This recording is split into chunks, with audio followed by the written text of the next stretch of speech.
why in the world am I starting this video about cookies, sharpening some knives? You're about to find out. So I decided to bake 7 different cookies in one weekend. Not because I had to, not for a bake sale, just because I love cookies. Was this a good idea? Very unclear. Did I plan it? Yeah, kinda. But here we are. Welcome to the cookie vlog. Let's start with a cookie with a big name. World Peace Cookies. These cookies are by Dory Greenspan. They have a big name and a big cult following. Apparently, the name came about because a neighbor once ate one and claimed it was so good it could bring about world peace. I mean, those are really big words for a cookie. Maybe they were just hungry.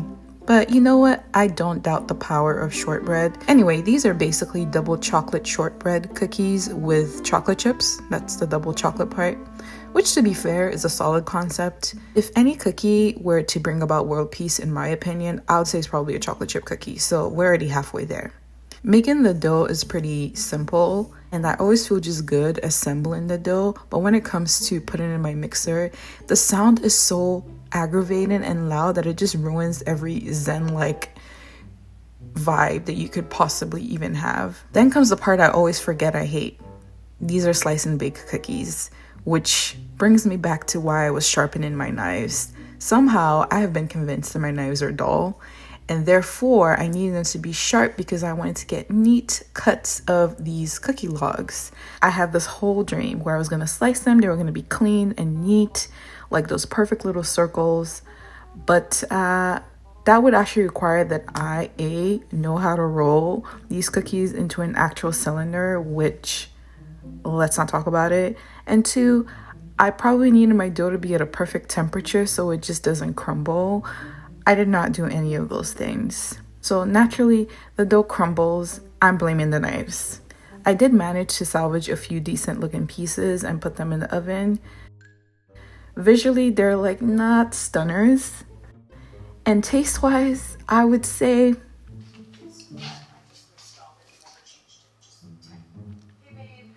they're fine.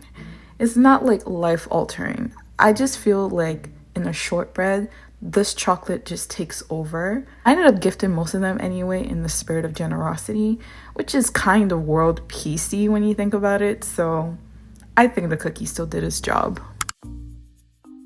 Okay, if you're still around, here is cookie number 2.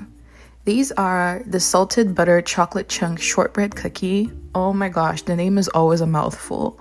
But these are Alison Roman's creation, and these were very, very popular, very viral, so much so that they were just called the cookie.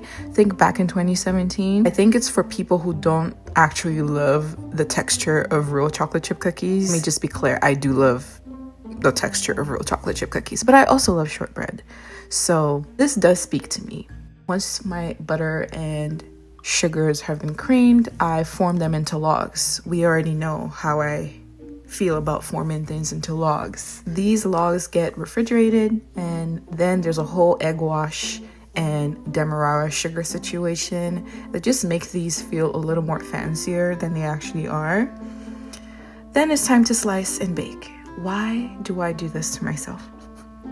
I follow the recipe exactly by weight, like a responsible baker, and still I think my dough was probably still not hydrated enough, or I didn't let the logs come to proper temperature.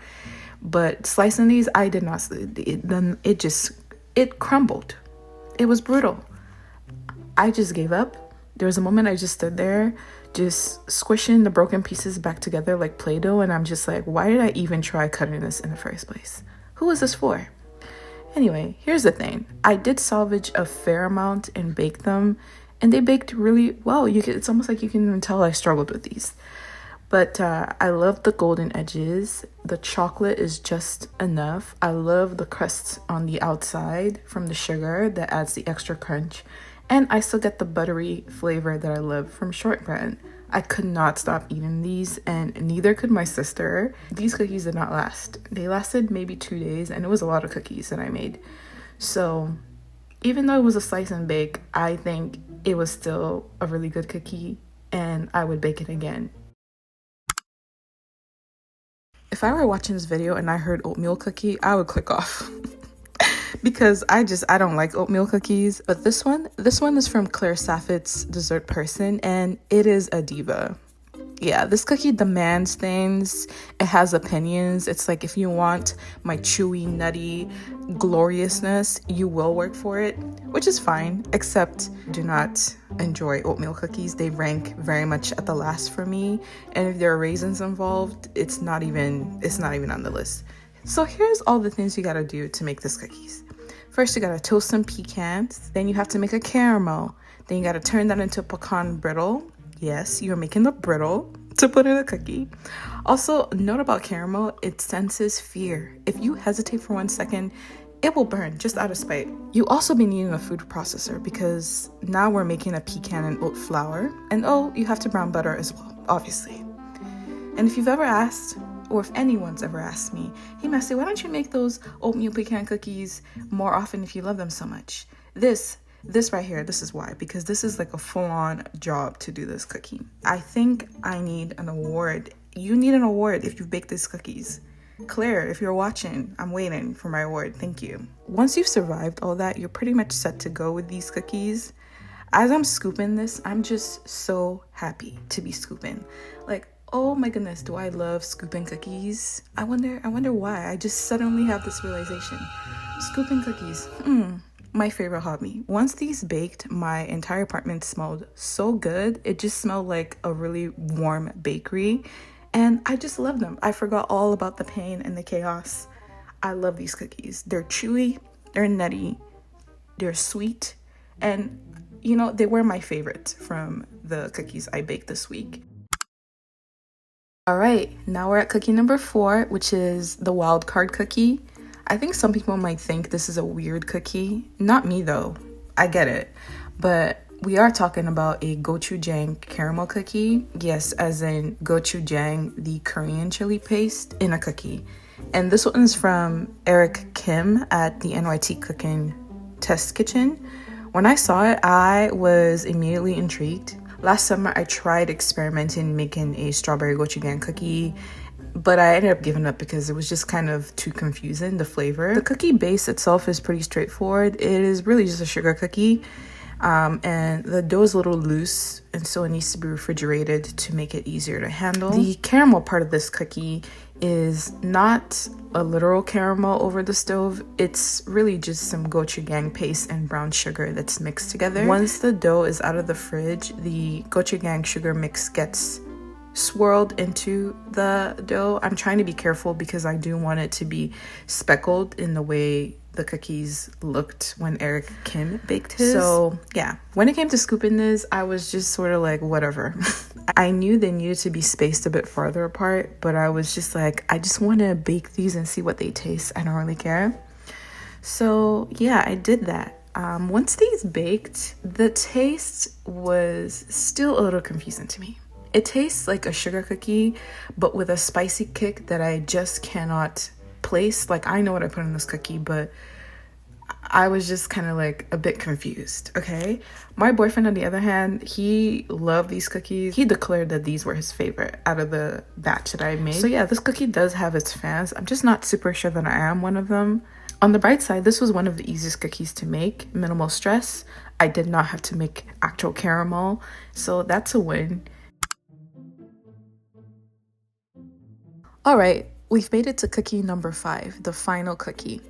And for some reason, I chose a vegan one. I mean, out of all the chocolate chip cookies in the world, I went with this, and I am a big chocolate chip cookie lover. But anyway, this cookie is from Food 52, and here's the setup. The wet mix is water, canola oil, and sugar. The dry mix is flour, baking powder, baking soda, and some dark chocolate chips. I use 70%. And so far, my trust levels for this recipe is extremely low. I mean, the dough looked really dry, very crumbly, and very suspicious. I was having flashbacks to all the dry vegan cookies I've ever had in my life. But here's the thing, the recipe calls for a very long chill time, a minimum of 12 hours in the fridge. So, you know, I have to trust the process. I pulled it out the next day thinking that I could scoop it like a normal cookie. That's the joke. That's a joke. I had to start forming these with my hands because I did not want to risk another slice and bake situation. I topped them off with a generous sprinkling of flaky sea salt because at least if they go wrong, they would look gourmet. And then I baked them. And then I tried one while it was right out of the oven, where it was warm and soft, and I was actually shocked. Like, these were good. These were actually good. They were chewy. The salt is doing a lot here, and I really like the dark chocolate in this cookie. I unfortunately was the only one that was sold on these cookies. My boyfriend and my sister, not big fans.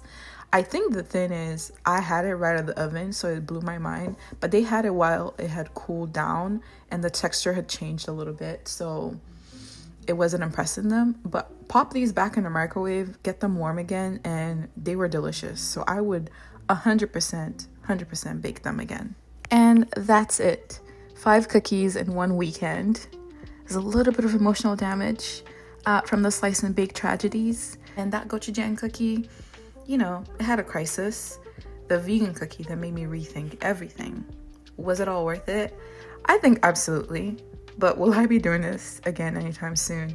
You know what? No. But also maybe if I'm emotionally stressed enough, I might take this on again. If you liked watching me just talk through all these baked goods, feel free to subscribe, you know, and like the video. Also let me know which cookies you really liked the most and which ones you'll be attempting. I'll link the videos to the original recipes in my description. So hope you all have a great day, and I'll see you in my next video.